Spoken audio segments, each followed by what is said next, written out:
এরকম আছে আল আদাবুল মুফরাদ নামে একটি কিতাব আছে। আল আদাবুল মুফরাদের 551 নম্বর হাদিসের মধ্যে আল্লাহ রাসূল সাল্লাল্লাহু আলাইহি ওয়াসাল্লাম বলেন, কোন ব্যক্তি যদি মনে মনে অহংকার করে তার অবস্থা কি হবে।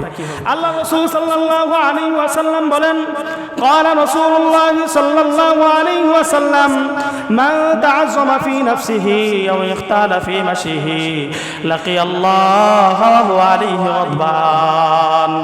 আল্লাহ রাসূল সাল্লাল্লাহু আলাইহি ওয়াসাল্লাম বলেন, কোন ব্যক্তি যদি মনে মনে অহংকারী প্রদর্শন করে, নিজেকে যদি বড় বড় মনে করে, আমি হলাম জমিনের মধ্যে সবথেকে বড়, আল্লাহ রাসূল সাল্লাল্লাহু আলাইহি ওয়াসাল্লাম বলেন, কিয়ামতের কঠিন ময়দানে আল্লাহ রাব্বুল আলামিন ওই বান্দার সাথে এমন অবস্থায় সাক্ষাৎ করবে, আল্লাহ তাআলা বান্দার প্রতি রাগান্বিত থাকবেন। নাউজুবিল্লাহ। আল্লাহ তাআলা বান্দার উপর রাগান্বিত থাকবে। ভাই, আমি যতই বড় বুজুর্গ হয়ে যাই না কেন, যতই বড় আল্লাহর ওলি হয়ে যায় না কেন, আমার উপর যদি আল্লাহ তাআলা রাগান্বিত হয়ে যায় আমার অহংকারের কারণে, আমার দাম্ভিকতার কারণে, তাহলে আমার দুনিয়াও ধ্বংস হয়ে যাবে, আখিরাতও ধ্বংস হয়ে যাবে। শায়খ আব্দুল্লাহ আন্দলুসি রাহমাতুল্লাহি আলাইহি কত বড় শায়খ ছিলেন, 30,000 হাদিস তিনার মুখস্থ ছিল ওই জামানাতে। শায়খ আব্দুল্লাহ আন্দলুসি রাহমাতুল্লাহি আলাইহি তার 40,000 মুরিদ ছিল। 40,000 মুরিদকে নিয়ে যখন কোনো এক সফরের মধ্যে বের হলো, সফরের মধ্যে রওনা হওয়ার পর আব্দুল্লাহ আন্দলুসি রাহমাতুল্লাহি আলাইহি খ্রিস্টানদের এক নগরীর পাশ দিয়ে যখন রওনা হয়ে যায়, রওনা হওয়ার সময় আসরের সময় যখন হয়ে যায়, আসরের রক্ত যখন হয়ে যায়, হওয়ার পর যখন তিনি কূপের দিকে ওযু বানানোর জন্য যায়, সুন্দরী এক খ্রিস্টান মহিলার দিকে তার নজর পড়ে। কিতাবের মধ্যে বর্ণনা করেন, এক নজরে শায়খ আব্দুল্লাহ আন্দলুসি রাহমাতুল্লাহি আলাইহি ওই খ্রিস্টান মহিলার প্রেমের মধ্যে পড়ে যায়। প্রেমে পড়ার পর 40,000 মুরিদ নিয়ে সফরের মধ্যে রওনা হয়েছে। 40,000 মুরিদকে সবাই বলে, তোমরা চলে যাও, আমি যাব না, আমার ওই খ্রিস্টান মহিলাকে পছন্দ হয়ে গেছে, বিবাহ বন্ধনে আবদ্ধ হব। এটা যখন বলল, সমস্ত বড় বড় ওই জামাতের মধ্যে যখন পীরগুলা ছিল, অনেক বড় বড় পীর মুরিদ ছিল, তারাও সবাই হতবাক হয়ে গেল।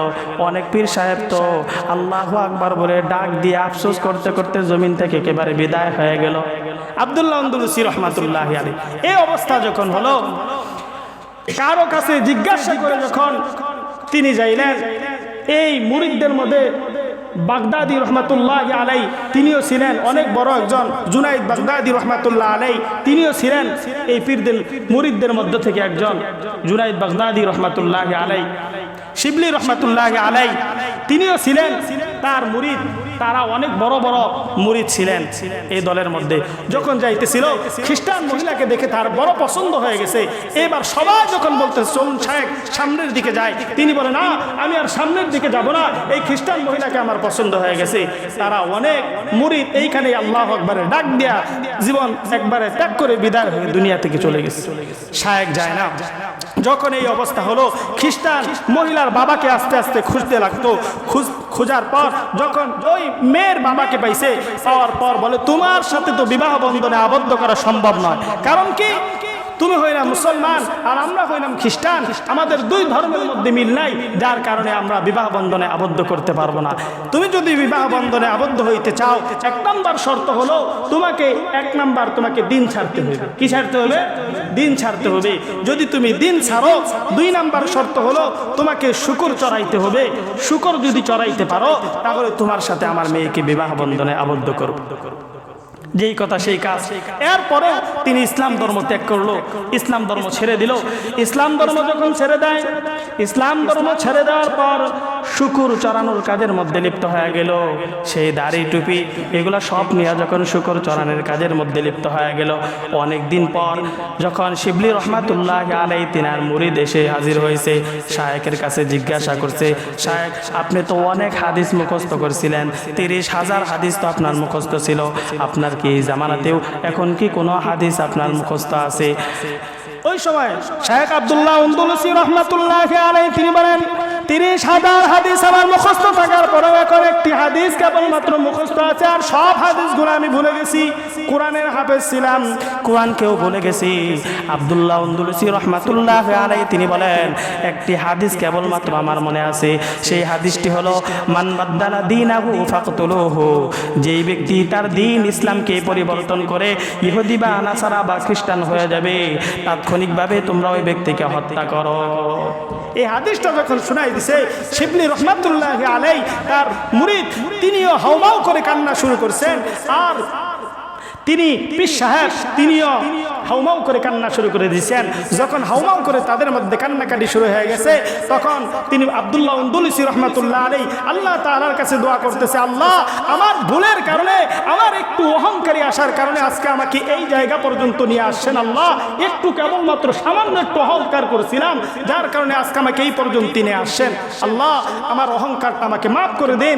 যখন দোয়া করছে, দুইজনেই কান্নাকাটি করছে, আল্লাহ তাআলা তার দোয়া কবুল করছেন, তিনাকে মাফ করে দিয়েছেন। সুবহানাল্লাহ। আবার পূর্বের মতো তিনাকে তিনার দিনে ফিরে নিয়ে আসেন। যখন দিনে ফিরে আসে, এইবার মুরিদ জিজ্ঞাসা করছে, শিবলি রহমাতুল্লাহ আলাইহি জিজ্ঞাসা করছেন, হুজুর আপনি তো দিনের মধ্যে ফিরে আসলেন, কিন্তু ওই দিনে ফিরে যাওয়ার কারণটা কি? নাসারা হয়ে যাওয়ার কারণ কি? খ্রিস্টান হয়ে যাওয়ার কারণ কি? বুঝলাম না। তিনি বলেন, তোমাদেরকে নিয়ে যখন আমি গির্জার দিক দিয়ে যাইতেছিলাম, গির্জার দিক দিয়ে যাওয়ার সময় আমার একটা খ্রিস্টানদের ক্রুশ এর দিকে নজর পড়ছে।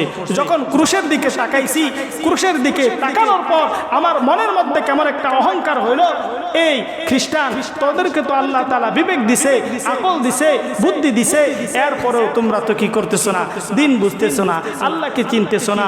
আর আমরা কত ভালো, আল্লাহ আমাদেরকে দিন বুঝার তৌফিক দিছে, সুযোগ পাইছি, আকল খাড়ায়া বুদ্ধি খাড়ায়া আমরা দিন পেয়ে গেছি।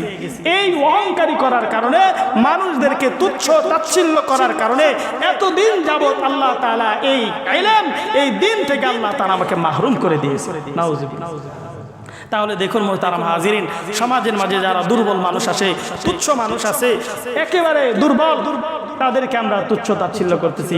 অথচ আল্লাহ রাসূল সাল্লাল্লাহু আলাইহি ওয়াসাল্লাম বুখারীর 6071 নম্বর হাদিসের মধ্যে বলছেন, তিন শ্রেণীর মানুষ যারা আল্লাহ তাআলার তৈরি জান্নাতের মধ্যে চলে যাবে, তারা হলো দুর্বল, একেবারে নিঃস্ব, সমাজের মানুষ যাদেরকে গণনা করে না, তারা আল্লাহ তাআলার তৈরি জান্নাতের মধ্যে ঢুকে যাবে।